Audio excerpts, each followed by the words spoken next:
What is up, you sexy mother hubbards, and welcome to another Punk Politics with me, Aid Thompsin. Donald Trump has dominated the news the last few days, having appeared at his Washington arraignment for what is honestly likely to be the trial of the century. This has all the indicators of an OJ-style media frenzy. Only thing missing is the cameras in the courtroom, which seems to really irk some Americans. We should be able to televise this. Why are there no cameras allowed? It's a cover-up. Why can't we have this televised? Because last time there was a trial this big, you had topless pictures of the lawyer in the National Enquirer. You had book deals and dancers pretending to be the judge of a double murder case, and they're dancing on late night television about it. Like, can we try to be serious about something serious just once? But still, people are like, well, yeah, but what's wrong with making it fun, though? So yeah, anyway, prep yourself for OJ 2.0. It's a very famous man in court, on trial, and we already know that he's... I mean, I can't... I can't say it, can I? I can't say it, but we know what he is, right? And I say we, I mean you and me, dear viewer. I don't mean the tobacco-chewing, flag-fucking lunatics out there. I just mean us, right? We know what he is. But some people do not. Some people seem content to live in a fantasy that a man who has only ever looked out for himself is fighting for them now. It's just a weird little pivot he did. I mean, his entire CV, his marriages, his business relationship, his entire life, he has been the centre of gravity. But just strangely now, he's become very selfless. This textbook narcissist. Some people say he's a sociopath. But yeah, according to some other people who find themselves intellectually outgunned by foliage, to those people, it's like, yeah, he's just somewhat out of character, inexplicably, randomly selfless about this. He's doing all of this for me now. And anyway, this is the narrative that he's attempting to put out there as we head into his court case for attempting to defraud the United States by way of January the 6th. And it's typical Trump, isn't it? You know, taking his own mistakes and misdeeds and somehow outsourcing them to you. You understand it was you guys that inflated the worth of the Trump organization to generate beneficial loans, right? That was you guys that did that. But they're coming after me. And if they're coming after me, it could happen to anybody. Like, it's so ridiculous. But fortunately, like so much of his posturing, it is not rooted in substance. It's not rooted in a campaign or policy ideas. It just comes from a meme. Like, it's so perfectly Trumpy and trashy, isn't it? In fact, you may have even seen the original meme, which people were sharing around last year. They're not after me. They're after you. I'm just in the way. So anyway, he's taken that and he's brought it to court. And that's his thing. Yeah. Like, I don't know who's advising him, but somebody needs to pull him aside and go like, yo, this is court, motherfucker. You better come correct. Come prep with a defense and substance. You know? It's like Trump fighting back against charges of defrauding the United States armed with a meme. I mean, what is that like? That is like answering a detective's questions using only bumper stickers. Or like writing your vows using fridge magnets. And this is the point, it's like a sort of veritable Schadenfreude smoothie for people like you and me, because we get so irate so often at having to deal with the lack of substance and the tub thumping from chances like this. It's like with the Tories here in the UK. It's like, Brexit will take you to the sunlit uplands. How? Don't listen to the low-growth coalition. The who now? It wasn't me. I didn't lie. It's all the blob. The blob. The deep state tofu-eating wokerati are to blame. You know, it's always muddy, ambiguous, undefinable groups empty promises and symbolism over substance, like every time. But unsurprisingly, the places that you can't fob us off with vagueness and ambiguity, like a police interview, a sworn deposition, a court, well then these are places that then must also be incorporated into the conspiracy theory. And that's when you start seeing terminology like witch hunt, or sham trial, or weaponizing the Justice Department. This has been a kangaroo court from start to finish. But still, it is still delicious AF seeing people like Trump, or more recently here in the UK, Boris Johnson, seeing these people dragged, kicking and screaming, out of the realms of their fantasies and into an environment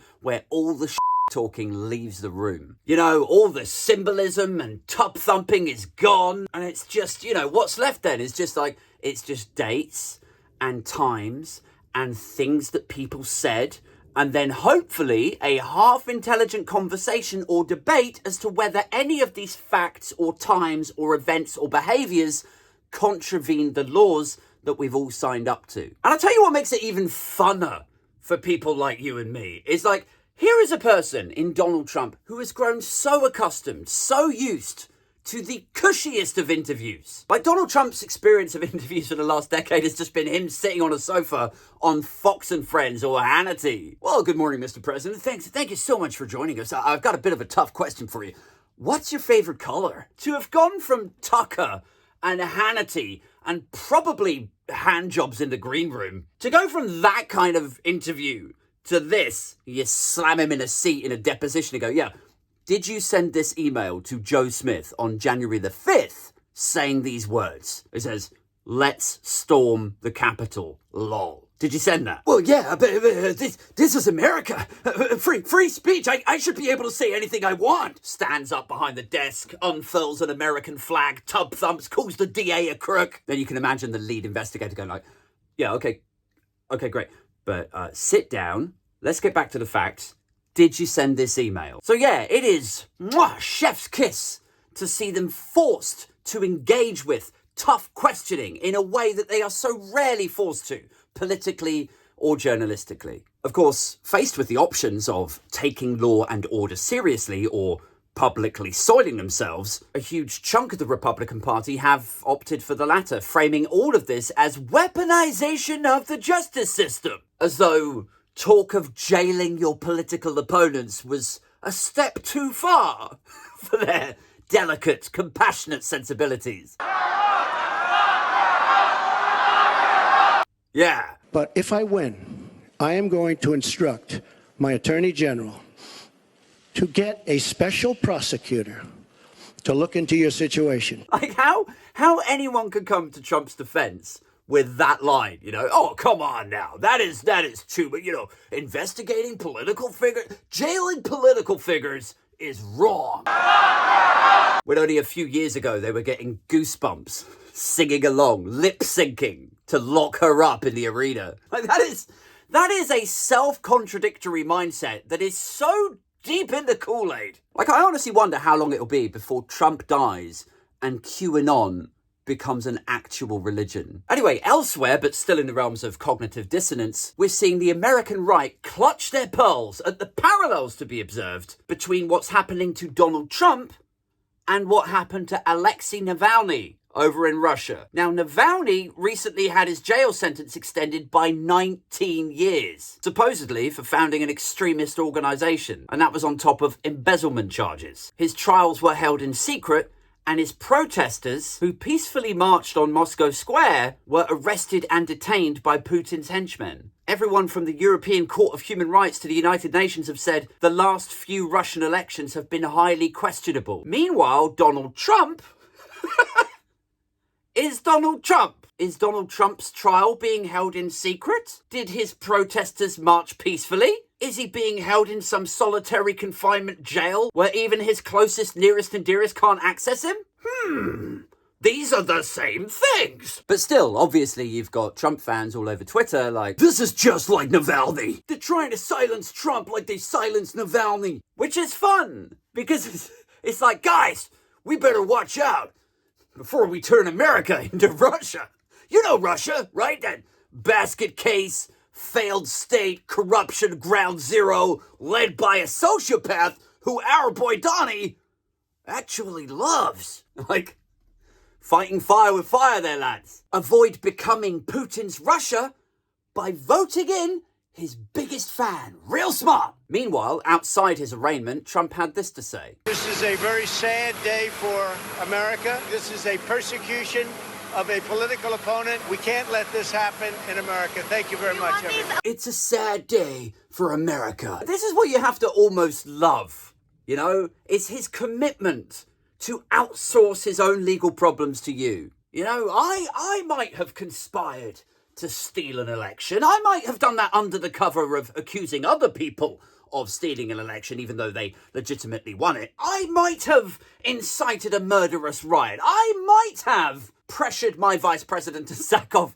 legitimate votes so I could try to steal it. I might have done all of that. I may have. I might, but they're only coming after me because they hate you. Oh, it's a sad day for America and for us all, right? We're all in this together. Like they're coming after you, really. But the only sane response to that should be, yeah, it doesn't feel like they're coming after me, though. Now, if they really are after everybody else, Trump appears to be kind of okay with that, because almost every day he's giving the prosecution more ammunition. This weekend, he put out a thing on Truth Social saying, if you go after me, I'm coming after you, which just by itself should be a terrifying glimpse as to where America is headed, as this sort of basket case banana republic where the political opponents threaten to jail one another. But as an extension to that, were he to win the 2024 election, it's already been suggested that Donald Trump will not only pardon himself, but he would seek to remove special counsel Jack Smith from the post and have him investigated. Probably along with dissident Republicans. Probably along with more vocal Democrats. And then we really would be in Putin's Russia kind of territory. You know, you might have journalists criticising Trump on Sunday night, hauled into court on the Monday morning. If you go after me, I'm coming after you. But for now, that could also be construed as ammunition for the prosecution, because it could be quite easily seen as witness intimidation. Because you've got to remember, a trial, a court process, an investigation, all of these things, as well as being media circuses when someone as high profile as an O.J. Simpson or a Donald Trump is concerned, as well as that, they are technically just exercises designed to get to the truth. And so, whether you are deleting CCTV from your Mar-a-Lago resort or intimidating or badgering a witness, that sort of behaviour, that sort of conduct is taken so seriously, just that by itself could get you a life sentence. You know, like imagine a guy who's been accused of attempted murder, right? And then the day before the trial, he goes on Facebook and he's like, I don't know who needs to hear this, but you keep your nose out of my business, Sheila. Or like, you know, if you want a more British example, somebody gets accused of blackmail and torture and kidnapping or something, and then just before they're about to make their first court appearance, they go on Facebook and they're like, I reward loyalty, but I punish betrayal. You know, and then the police haul you into an interview room and go, yeah, look, we saw this on Facebook. Sorry, who is that directed at specifically? Then you're like, well, no, I'm just saying in general. I'm just saying in general, I reward loyalty. Like, who doesn't reward loyalty? And in general, like, I punish betrayal. You know, just shut up about it. Like, why are you weaponizing Facebook? So yeah, anyway, this is what happens when fantasists like Trump and his fans are dragged kicking and screaming back into reality. But anyway, where do you guys think this is headed?